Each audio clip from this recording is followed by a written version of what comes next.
Hello friends, good morning. I self Govind Prajapati. आज આપણે manufacturing ટેકનોલોજીની અંદર chapter number 3 metal joining processes વિશે ડિસ્કસ કરીશું મિત્રો।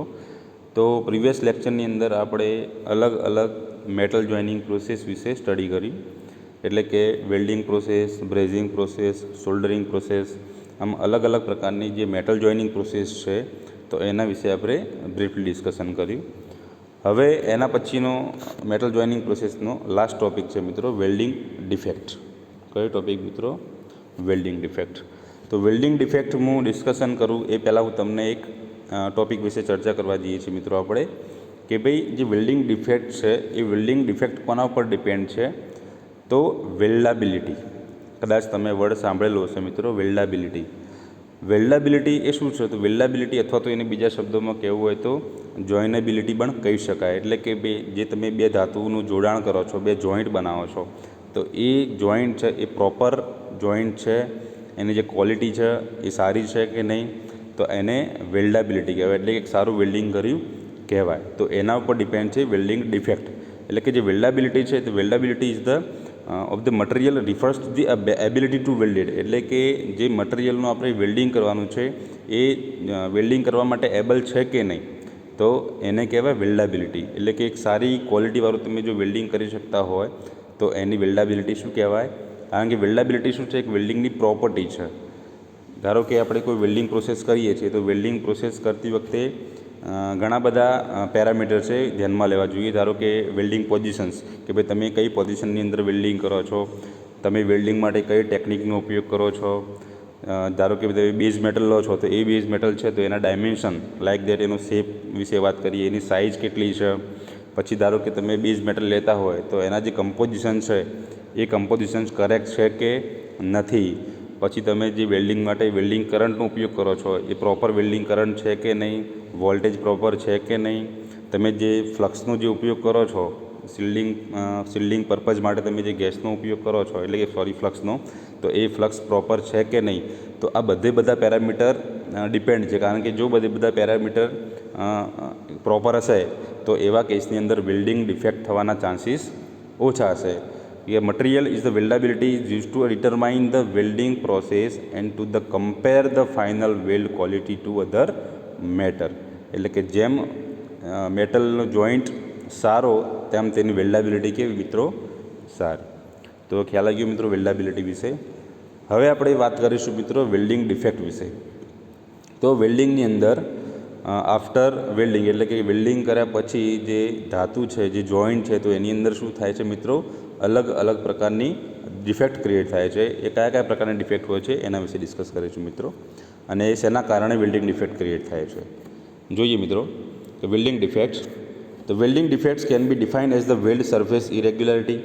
એટલે કે સરફેસ છે તો એ સરફેસની ઇરેગ્યુલારિટી છે, એટલે કે જે બેનું પ્રોપર જે મેશિંગ થવું જોઈએ, બંને વચ્ચે જે પ્રોપર જે ડિસ્ટન્સ રાખવું જોઈએ એ જો ના હોય તો અથવા તો એનો શેપ છે, સાઇઝ છે, જે રીતે મેં વાત કરી એ પ્રોપર ના હોય, અથવા તો ડિસકન્ટિન્યુટીઝ, ઇમ્પરફેક્શન્સ, એટલે કે મટીરિયલ પોતે પરફેક્ટ ના હોય, એની અંદર જે સતતતા કહેવાય, જે કન્ટિન્યુઅસલી છે એ કન્ટિન્યુટી જે મેન્ટેન ના થાય, ઇનકન્સિસ્ટન્સી that occur in weld parts.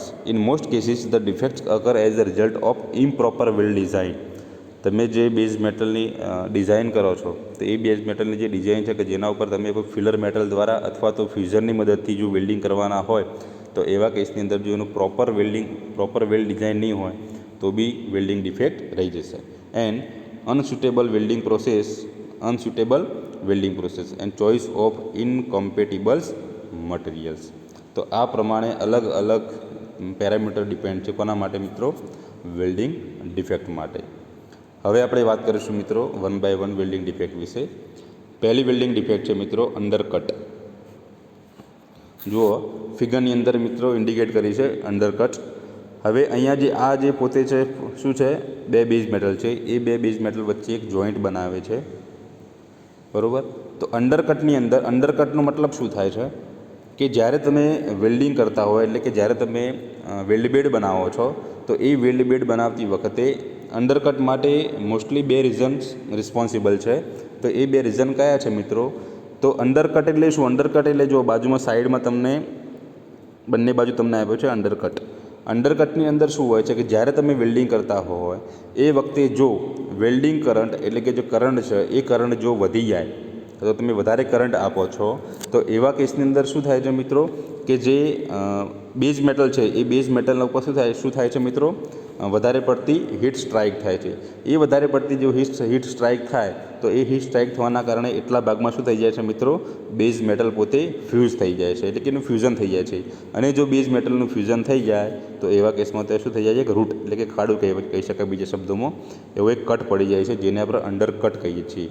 અથવા તો બીજી કઈ રીતે થઈ શકે કે વેલ્ડિંગ ટેકનિક તમે જો વેલ્ડિંગ ટેકનિક પ્રોપર વેલ્ડિંગ એટલે કે સ્કિલ વર્કિંગ ના હોય તો જો પ્રોપર સ્કિલ ના હોય તો એવા કેસની અંદર જો તમે ડિસ્ટ્રેક્ટ થઈ જાઓ વેલ્ડિંગ કરતાં તો એવા કેસની અંદર વેલ્ડ પુલની જગ્યાએ તમે જે બેઝ મેટલ છે કે જ્યાં આગળ વેલ્ડિંગની રિક્વાયરમેન્ટ નથી તો એવી જગ્યાએ શું થઈ જાય પોતે જે ફ્લેમ છે અથવા તમે જે કરંટ આપો છો અથવા તો આર્ક જે જનરેટ થાય છે એ આર્ક પોતે શું થઈ જાય છે એના ઉપર સ્ટ્રાઇક થાય છે અને એ જગ્યાએ પોતે શું થઈ જાય છે ત્યાં આગળ એક કટ પડી જાય છે તો એને કહેવાય અંડરકટ. Undercut is the small notch at the weld interface. It is the causes by too high welding current and improper welding technique. It is the more likely in horizontal and vertical welding. એ માટે થઈ તમારે અંડરકટને જો એની અંડરકટ છે તો એને આપણે શું એવી ડિફેક્ટ ક્રિએટ થવા દેવી ના હોય તો એવા કેસમાં તમારે જે કરંટ છે એ કરંટને મેન્ટેન કરવું પડે અને પ્રોપર વેલ્ડિંગ ટેકનિક યુઝ કરવી પડે. ખ્યાલ આવ્યું મિત્રો અંડરકટ વિશે? ઓકે. એના પછીની નેક્સ્ટ ઇનકમ્પ્લીટ ફ્યુઝન અથવા તો એને બીજા શબ્દોમાં કહેવું હોય તો લેક ઓફ ફ્યુઝન પણ કહી શકાય. શું કહેવાય મિત્રો? Lack of fusion. Lack of fusion એટલે શું મિત્રો કે જો ફિગરની અંદર આપ્યું છે કે જે મોલ્ટન મેટલ છે એ મોલ્ટન મેટલ એ પૂરેપૂરા પોર્શન એટલે કે જો આ બેઝ મેટલ છે તો આ બેઝ મેટલની વોલ છે અને આ પોતે ફિલર મેટલ છે તો એ બંને વચ્ચે શું થશે ગેપ રહી જાય છે એટલે કે પૂરેપૂરું ફિલ થયું નથી. એ જે ડીપ એટલે કે જે રૂટ હતું એ જે ડેપ્થ હતી તો એ ડેપ્થની અંદર પૂરેપૂરું જે પેનેટ્રેશન થવું જોઈએ એ મેટલનું પેનેટ્રેશન થયું નથી તો એને કહેવાય ઇનકમ્પ્લીટ ફ્યુઝન્સ. ઇનકમ્પ્લીટ ફ્યુઝન માટે પણ કયા પેરામીટર રિસ્પોન્સિબલ છે તો કે ભાઈ ઇનકરેક્ટ વેલ્ડિંગ ટેકનિક્સ કે તમે પ્રોપર વેલ્ડિંગ ટેકનિકનો યુઝ ના કરી શકો, વેલ્ડિંગ કરંટ પ્રોપર તમે ના આપતા હોય, એની અંદર જો વેરિએશન આવતું હોય અને મોસ્ટ ઇમ્પોર્ટન્ટ થિંગ કે ઇનકમ્પ્લીટ ફ્યુઝનની અંદર શું હોય કે જે ફિલર મેટલ તમે યુઝ કરો છો તો ફિલર મેટલ અને બેઝ મેટલ છે તો એના જે કમ્પોઝિશન છે એ કમ્પોઝિશન્સની અંદર શું થાય ડિસિમિલારિટી ક્રિએટ થાય તો એવા કેસની અંદર જે અથવા તો શું થાય છે કે ઓછો કરંટ તમે આપ્યો અથવા તો ફિલર મેટલ છે એ બરોબર મેલ્ટ થઈ નથી અથવા તમે જો પ્રી હીટિંગ પણ કર્યું નથી તો એવા કેસમાં જો પ્રોપર સોલિડમાંથી લિક્વિડમાં જો ફિલર મેટલ કન્વર્ટ ના થાય તો એવા કેસમાં પણ ફ્યુઝન પ્રોપર થતું નથી. This is the causes by insufficient penetration of the joint, incorrect welding technique, wrong design of the joint. તમે જોઈન્ટની ડિઝાઇન પણ જો રોંગ કરી હોય કારણ કે જો પ્રોપર ડિઝાઇન હોય તો શું થાય તો પૂરેપૂરું જે ફિલર મેટલ છે એ શું થાય મેલ્ટ થઈ એની અંદર શું થશે એનો જે ફિલ થશે ભરાશે એ પ્રોપર ભરાશે. જો વેલ્ડ જોઈન્ટ એટલે કે જે જોઈન્ટ હશે અથવા ડિઝાઇન હશે એ જો ડિઝાઇન પ્રોપર નહીં હોય તો ફિલર મેટલ પૂરેપૂરું એની અંદર ફિલ થશે નહીં. Or poor selection of welding parameter and improper cleaning of joint. જે જોઈન્ટનું ક્લિનિંગ છે એ બી પ્રોપર થવું જોઈએ. જો તમે એક જોઈન્ટનું ક્લિનિંગ પ્રોપર ના કરો તો એવા કેસની અંદર એની ઉપર શું રહી જાય ઇમ્પ્યોરિટીઝ રહી જાય, અશુદ્ધિ રહી જાય. એ અશુદ્ધિ રહી જવાના કારણે એ ફિલર મેટલ છે એ પ્રોપર એની અંદર ફિલ થશે નહીં. તો આ પ્રકારની જે બિલ્ડિંગ ડિફેક્ટ આવે એને કહેવાય ઇનકમ્પ્લીટ ફ્યુઝન. નેક્સ્ટ એના પછીની ત્રીજા નંબરની છે મિત્રો વેલ્ડિંગ ડિફેક્ટ પોરોસિટી. પોરોસિટી જે છે પોરોસિટી એટલે શું મિત્રો તો ફિગરની અંદર જુઓ અહીંયા તમને એક ડોટ આપે છે તે જે ડોટ છે એ પોતે શું છે તો પોરોસિટી એટલે બીજા શબ્દોમાં એને કહેવું હોય તો ગુજરાતીમાં છિદ્રો કહી શકીએ આપણે. તો એ પોરોસિટી કોના કારણે થાય છે તો જનરલી જ્યારે તમે વેલ્ડિંગ પ્રોસેસ કરતા હોય એ દરમિયાન જે ફિલર મેટલનો જો ઉપયોગ કરતા હોય તમે તો એ ફિલર મેટલ છે તો એ ફિલર મેટલની અંદર શું રહેલું હોય છે મિત્રો ગેસીસ રહેલા હોય છે લાઇક દેટ હાઇડ્રોજન, નાઇટ્રોજન અને ઓક્સિજન એ બધા શું રહેલા છે ગેસીસ રહેલા હોય છે. એટલે કે જેવું ફિલર મેટલ પોતે મેલ્ટ થશે એની જોડે જોડે જે ગેસીસ છે એમાંથી શું થશે છૂટા પડશે. જ્યારે એ ગેસીસ છૂટા પડશે એટલે એ પોતે શું થશે, જ્યારે બેઝ મેટલ અથવા જ્યારે એનું સોલિડિફિકેશન થાય આફ્ટર વેલ્ડિંગ પ્રોસેસ, કે વેલ્ડિંગ પ્રોસેસ પતી ગયા પછી જ્યારે ધાતુનું શું થાય, સોલિડિફિકેશન એટલે કે ઘનીકરણ થાય અથવા તો જે ઠંડી પડે, તો એ વખતે શું થાય છે કે જે બધા ગેસીસ એ ગેસીસ પોતે શું થઈ જાય, જે બેઝ મેટલ છે તો એ બેઝ મેટલનું જે વેલ્ડબેડ છે વેલ્ડબેડની અંદર શું થઈ જાય, એનું કુલિંગ થઈ જાય એટલે કે એન્ટ્રેપ થઈ જાય. જો પોતે એન્ટ્રેપ થઈ જાય એટલે શું થઈ જાય, એમાંથી પોતે બહાર એસ્કેપ થઈ શકે નહીં. જો એસ્કેપ ના થાય તો એવા કેસની અંદર એ પોતે શું થાય, ટ્રેપ થઈ જાય, અને ટ્રેપ થઈ જાય એટલે શું રહી જાય, પોરોસિટી રહી જાય. એટલે કે અને બીજી વસ્તુ કે ઇનસફિશિયન્ટ ગેસ શિલ્ડિંગ, જો તમે ફ્લક્સનો ઉપયોગ કરતા હોય તો એ જો ફ્લક્સ પોતે એને શિલ્ડ ના કરતો હોય એટલે કે ઇનસફિશિયન્ટ ગેસ શિલ્ડિંગ હોય તો બી જે ગેસીસ છે એ પોતે શું થઈ જાય, એની અંદર ટ્રેપ થઈ જાય જોઈન્ટની અંદર, અને જોઈન્ટની અંદર જો ટ્રેપ થઈ જાય તો એવા કેસની અંદર શું થાય મિત્રો, પોરોસિટી ક્રિએટ થાય છે. Porosity is the caused by the entrap of gases during the solidification process. The gases mostly consist of the hydrogens, oxygens, nitrogen, of which hydrogen is most prominent for causing porosity. Gases like argon, helium or carbon dioxide do not cause porosity because they are ઇનસોલ્યુબલ. બરાબર, એ આ જે gases એટલે કે argon, helium અને carbon dioxide પોતે કેવા હોય છે, અનસોલ્યુબલ હોય છે. એટલે ઇનસોલ્યુબલ હોવાના કારણે એ પોતે અંદર ટ્રેપ થતા નથી. તો ખ્યાલ આવી મિત્રો. તો આ પ્રકારની જે વેલ્ડિંગ ડિફેક્ટ છે એને કહેવાય porosity. Next, slag inclusion. Slag inclusion એક કોમન ડિફેક્ટ છે મિત્રો, કે જનરલી સ્લેગ એટલે શું થાય મિત્રો, અશુદ્ધિ. તો જનરલી તમને ખ્યાલ જ હોય મિત્રો કે જે જગ્યાએ તમે પહેલી વસ્તુ કે જે જગ્યાએ તમે વેલ્ડિંગ કરતા હોય એ જે જગ્યા છે એટલે કે પ્લેસ છે એ પોતે કેવું હોય છે, ક્લીન હોવું જોઈએ. કે એ જગ્યાએ જે કોન્ટામિનેશન્સ અશુદ્ધિ છે અથવા તો જે ગેસીસ છે એટલે કે એ બધા ગેસીસની શું હોવી જોઈએ, હાજરી હોવી જોઈએ નહીં. એટલે કે એના કારણે શું થાય કે જે સ્લેગ છે, ધારો કે ઓઇલ છે, કચરો છે, એટલે કે એની બીજા શબ્દોમાં કોન્ટામિનેશન્સ કહી શકાય, રજકણો છે ધૂળના, તો આ બધી જે અશુદ્ધિ છે, જો એ બધી અશુદ્ધિ ફિલર મેટલના જોડે જ જો એની અંદર એનું કુલિંગ થઈ સોલિડિફિકેશન થઈ જાય તો એવા કેસની અંદર પોતે શું થઈ જાય છે, વેલ્ડબેડ એટલે કે જે ધાતુનું જોઈન્ટ છે એની અંદર શું થઈ જાય, ઠંડી પડી જાય. અને એ જો ધાતુની અંદર જો સ્લેગ એટલે કે જે અશુદ્ધિઓ ઠંડી પડી જાય તો એવા કેસની અંદર શું થાય, એને કહેવાય સ્લેગ ઇન્ક્લુઝન કહેવાય. બરાબર, એને લોંગ ટાઈમે શું થાય, એની જે લાઈફ છે એ લાઈફ ઓટોમેટિકલી રિડ્યુસ થઈ જાય. કારણ કે સ્લેગ હોવાના કારણે શું થાય કે લોંગ ટાઈમે એની અંદર ક્રેક પડી જાય, અને ક્રેક પડી જવાના કારણે જે જોઈન્ટની જે લાઈફ છે લાઈફ ઓટોમેટિકલી રિડ્યુસ થઈ જાય. Slag is formed by the reaction of the fluxes and is expected to float out of the top of the molten metal. Remove after solidifications. Slag may be also be present in a multi-pass welding. તમે જો મલ્ટીપાસ welding કરતા હોય એટલે કે single pass કર્યો તો single pass કર્યા પછી જ્યારે તમે એનો ડબલ બીજો પાસ કરતા હોય વેલ્ડિંગનો, એ દરમિયાન જે અશુદ્ધિઓ છે એ કોન્ટેમિનેશન જો એના ઉપર લેયર બનાવી દે અને પછી જો તમે મલ્ટીપાસ કરો તો એના કારણથી બી શું થાય, જે અશુદ્ધિઓ છે એ પોતે ટ્રેપ થઈ જાય. જે વેલ્ડબેડ છે તો એ વેલ્ડબેડની અંદર શું થઈ જાય, ટ્રેપ થઈ જાય. તો આ પ્રકારની જે અશુદ્ધિ છે એને કહેવાય સ્લેગ ઇન્ક્લુઝન કહી શકાય. ખ્યાલ આવ્યું મિત્રો? Okay, next. એના પછીની નેક્સ્ટ વેલ્ડિંગ ડિફેક્ટ છે મિત્રો વેલ્ડ ક્રેકિંગ અથવા તો ક્રેકિંગ. જે વેલ્ડ ક્રેકિંગ છે તો એ વેલ્ડ ક્રેકિંગ જે ડિફેક્ટ છે એ વેલ્ડ ક્રેકિંગ ડિફેક્ટ કોના કારણે થાય મિત્રો? ક્રેક પડી જાય. ક્રેક તો તમને ખબર જ, ક્રેક એટલે તિરાડ. એટલે કે જે ધાતુ છે બેઝ મેટલ છે તો એ બેઝ મેટલ અને ફિલર મેટલ, જ્યારે તમે ફિલર મેટલ એના પર વેલ્ડબેડ બનાવો છો એટલે કે તમે જ્યારે જોઈન્ટ બનાવો છો એ દરમિયાન ઘણીવાર શું થઈ જાય કે એનું સોલિડિફિકેશન થઈ જાય, કે કુલિંગ થયા પછી જ્યારે ધાતુ પોતે ઠંડી પડશે તો એ વખતે શું થઈ જાય, એની અંદર ક્રેક ક્યાં પડી શકે મિત્રો? તો ક્રેક એક તો ફિલર મેટલની અંદર બી ક્રેક પડી શકે, બીજી કયો ક્રેક પડી શકે, જે વોલ છે એટલે કે બેઝ મેટલ છે, ધારો કે આ બેઝ મેટલ છે અને જ્યાં ફિલર મેટલ છે કે જે પોતે વેલ્ડબેડ બનાવે છે તો એ બંને વચ્ચેની જે વોલ છે તો એ વોલ ઉપર પણ શું પડી શકે મિત્રો? ક્રેક પડી શકે છે. જે વેલ્ડ ક્રેકિંગ છે એ વેલ્ડ ક્રેકિંગ કોના કારણે થાય છે મિત્રો? જનરલી ઇનકરેક્ટ વેલ્ડિંગ ટેકનિક, તમે વેલ્ડિંગ ટેકનિક ઇનકરેક્ટ કરી હોય અથવા તો ઇનકરેક્ટ ફિલર મેટલ.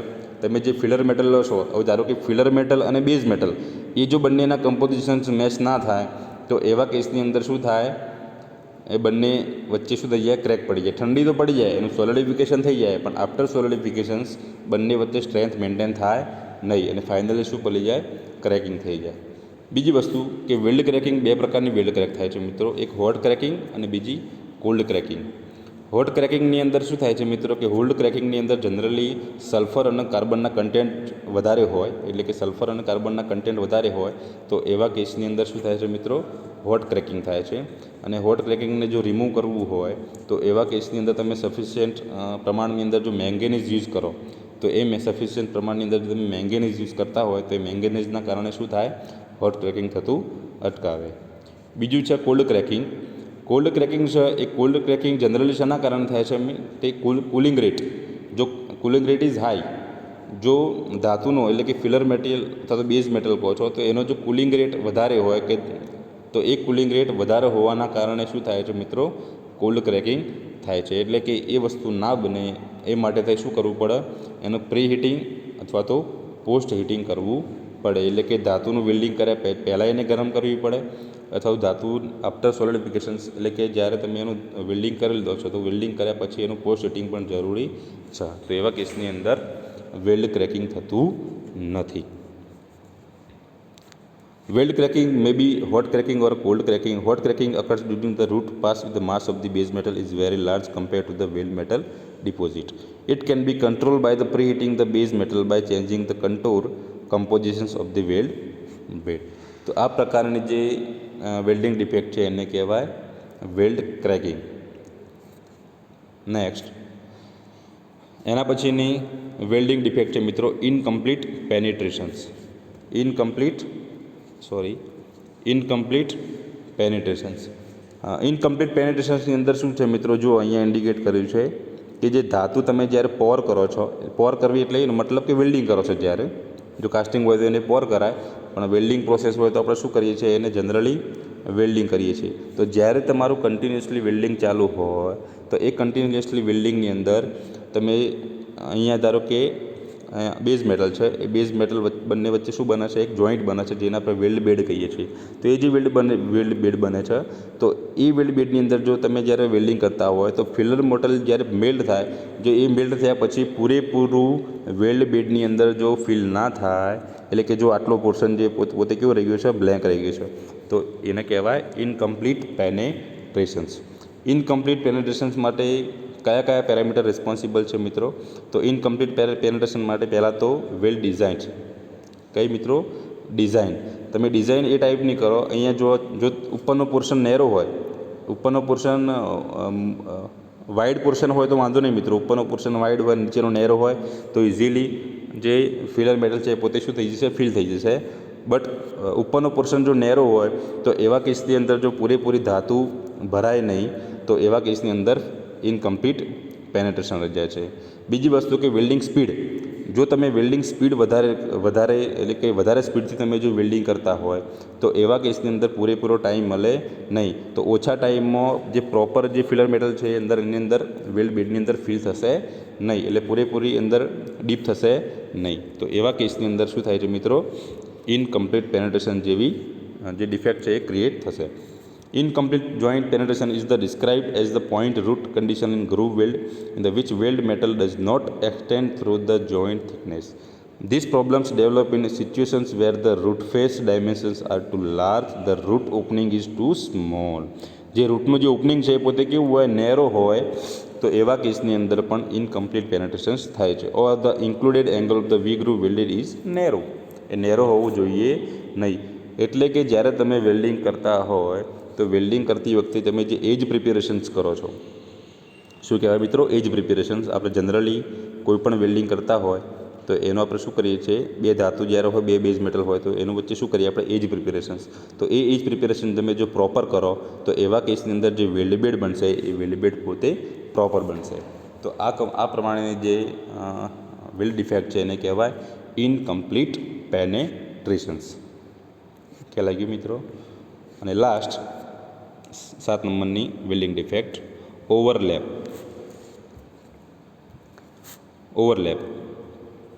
ઓવરલેપ એટલે શું મિત્રો, કે રિક્વાયર્ડ ક્વોન્ટિટી કરતાં વધારે ક્વોન્ટિટીમાં જો ફિલર મેટલ વેલ્ડ બેડ ઉપર ફિલ થઈ જાય અથવા તો એના ઉપર એક લેયર બનાવી દે તો એવી જે ડિફેક્ટ છે એને કહેવાય ઓવરલેપ કહેવાય. ઓવરલેપની અંદર શું હોય છે મિત્રો કે જનરલી આપણે જે જોઈન્ટ બનાવીએ છીએ કે જેનું આપણે શું કરવાનું છે, વેલ્ડિંગ કરવાનું છે. ફોર એક્ઝામ્પલ, ધારો કે આ રીતે બે જોઈન્ટ છે તો એ બે જોઈન્ટનું વેલ્ડિંગ કરવાનું છે. તો એના ઉપર જ્યારે આપણે કન્ટિન્યુઅસલી વેલ્ડિંગ કરતા હોય તો એ વખતે એક વસ્તુ કઈ ધ્યાન રાખવી પડે કે જે ફિલર મેટલ પોતે એના પર તમે શું કરો છો, જોઈન્ટ બનાવો છે જે ફિલર મેટલ, એ ફિલર મેટલ જે છે એની જે કેવિટી છે, કેવિટી જ એને લિમિટેડ, એટલે કે જેટલી કેવિટી હોય એટલી જ કેવિટીમાં ધાતુ ફિલ થવી જોઈએ, એનાથી વધારે પ્રમાણમાં ફિલ થવી જોઈએ નહીં. તો આ પ્રમાણે જે ડિફેક્ટ છે એને ઓવરલેપની અંદર તમારે જે ફિલર મેટલ છે એ વધારે કન્ઝ્યુમ થાય, રિક્વાયરમેન્ટ કરતાં વધારે ક્વોન્ટિટીની અંદર જે ફિલર મેટલ છે એ પોતે કન્ઝ્યુમ થાય છે. ખ્યાલ આવી ગયો. બીજી વસ્તુ કે તમારે જે ઓવરલેપની કારણે શું થાય કે મશીનિંગ પ્રોસેસ વધી જાય. જ્યારે ઓવરલેપ થાય એટલે શું થાય કે જે ધાતુ છે, વધારાની ધાતુ જો એના પર ફિલ થઈ જાય તો એવા કેસની અંદર તમારે ડાયમેન્શન મેન્ટેન કરવા માટે શું કરવું પડે, મશીનિંગ કરી જે એક્સેસ મેટલ હતી એ એક્સેસ મટીરિયલને અથવા મેટલને શું કરવી પડે, રિમૂવ કરવી પડે. તો આ પ્રમાણેનો જે વેલ્ડિંગ ડિફેક્ટ છે એને કહેવાય overlap. Overlap occurs when the molten metal flow over the surface of the base materials and then cools without the fusing with the base materials. A typical causes of the overlap is the supply of the too much weld metal due to the low welding speed. તમે welding speed તમારી ઓછી હોય એટલે શું થાય મિત્રો કે જે ફિલર મેટલ પોતે જે ડિપોઝિટ એનો જે સપ્લાય છે એ સપ્લાય તો તમે શું એ તો રાખવાના છો કન્ટિન્યુઅસલી, તો એટલા સપ્લાયની અંદર જો તમારી સ્પીડ ઓછી હશે તો એવા કેસની અંદર શું થશે કે જે મેટલનું જે સપ્લાય હશે એ વધી જશે. જો મેટલનો સપ્લાય વધી જાય તો એના પર શું બની જાય, ઓવરલેપ બની જાય. તો overlap in the fillet welds is caused by the drop of the excessive molten metal due to gravity. આમ તો ગ્રેવિટી જ છે, કારણ કે ગ્રેવિટીના કારણે શું થાય, મોલ્ટન મેટલ છે અપ ટુ ડાઉન નીચેની તરફ શું થાય, ઝડપથી એના ઉપર લેપ બનાવશે અને ઓવરલેપના કારણે શું થાય છે, વેલ્ડિંગ ડિફેક્ટ ક્રિએટ થાય છે. તો ખ્યાલ આવી ગયો મિત્રો વેલ્ડિંગ ડિફેક્ટ વિશે. તો આમ અલગ અલગ પ્રકારની વેલ્ડિંગ ડિફેક્ટ વેલ્ડિંગ પ્રોસેસની અંદર જોવા મળે છે. તો અહીંયા આપણું chapter number 3 metal joining processes complete થાય છે. તો બધાને થેન્ક યુ વેરી મચ.